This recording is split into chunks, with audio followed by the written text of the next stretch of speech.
All right, let's talk about political hot potatoes and get the take of one David Heurtel, who is on the line. Hi, David.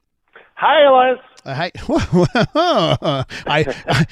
We're playing poker here. I see your enthusiastic response, and I raise you an enthusiastic response. Okay, I like it, David. Let's start off with the budget here. I want to start off with the capital gains changes. Okay, you know what? I created a bit of a ruckus on Twitter. Never tweet, they say. I tweeted. Yes, I created you a ruckus. did. Okay, but by the way, I made no pronouncement. All I did last night on Twitter is I pointed out that in quick succession, both the president and the CEO of Canadian tech behemoth Shopify tweeted last night about the Canada gains, the capital gains changes, okay? They were retweeting someone else's take, pointing out how worse this makes us, how much worse it makes us compared to the U.S. when it comes to investment. And Harley Finkelstein, who's been on this show, has moved to Montreal, by the way. He's living here now. He tweets out, "What are we doing, Canada?"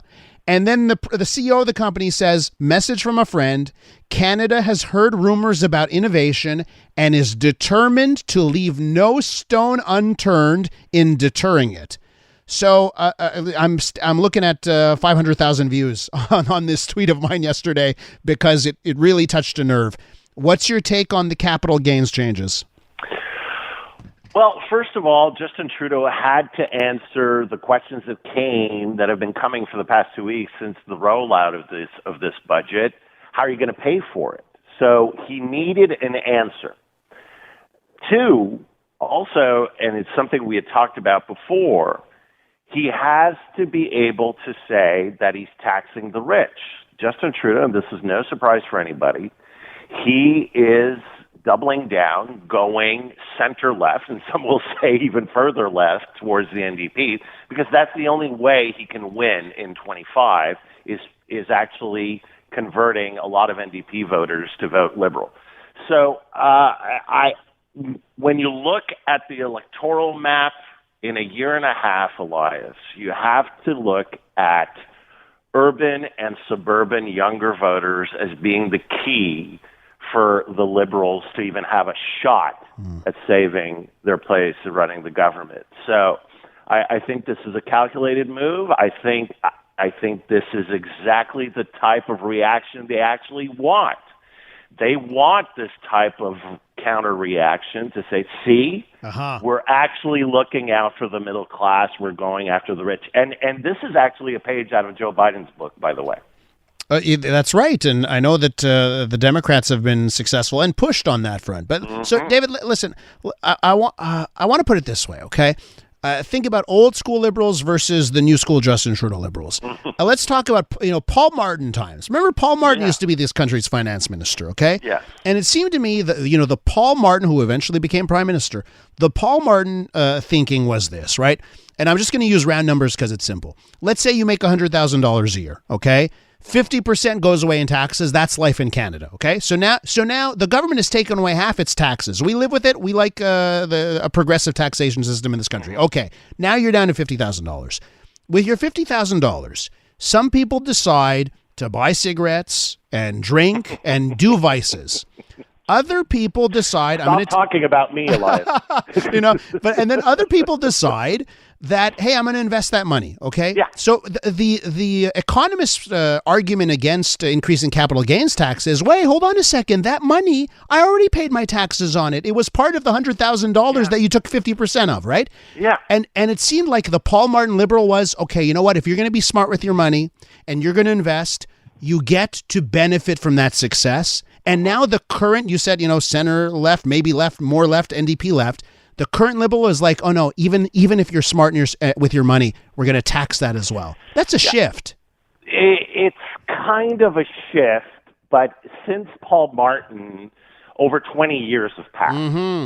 And I just want to say, I'm just going to give you the counter to what you're saying. I'm not saying that this is what you described as a perception of the impact of what the budget announcement did about capital gains. The counter on this is going to be, in the last 20 to 30 years, there's been a fundamental shift towards taxing the rich much less than their fair share. Uh-huh. There has, if you look in for the last 50 years, corporations and the richest 1, 5, 10% of us, and this is a European and North American trend. This is not just us. There's been a massive transfer of wealth towards the older generations and the richest of us versus the younger ones that are now, as we now know, 20, 25 years ago, when Jean Chrétien and Paul Martin were in power, young people could think about buying a house.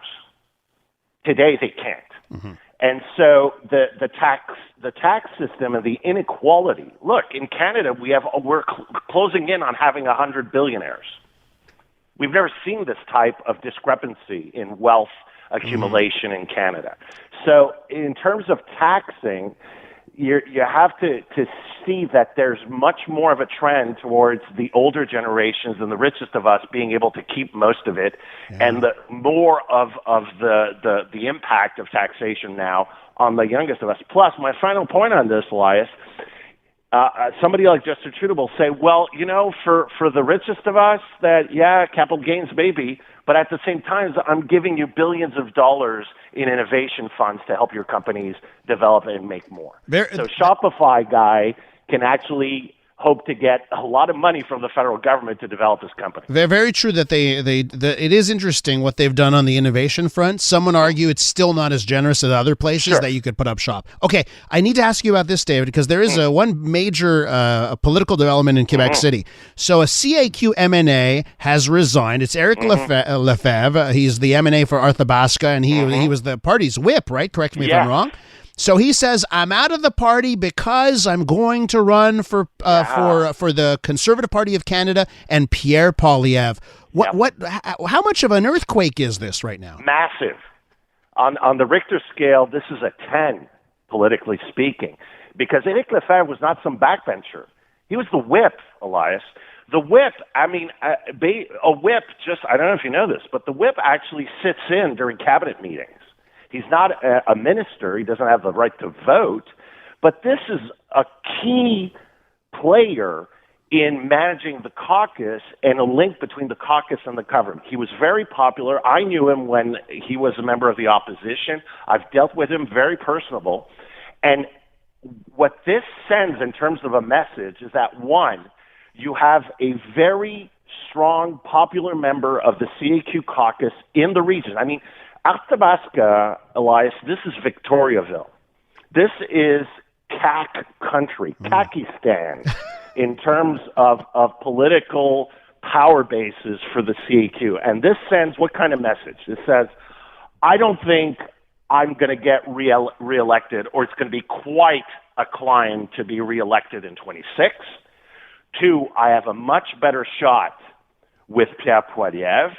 But also, I mean, this writing, federally, it's Alain Reyes' writing. Mm-hmm. Remember Alain Reyes that was kicked out of the Conservatives in a very, very cavalier way by Pierre Poilievre? There's going to be an announcement.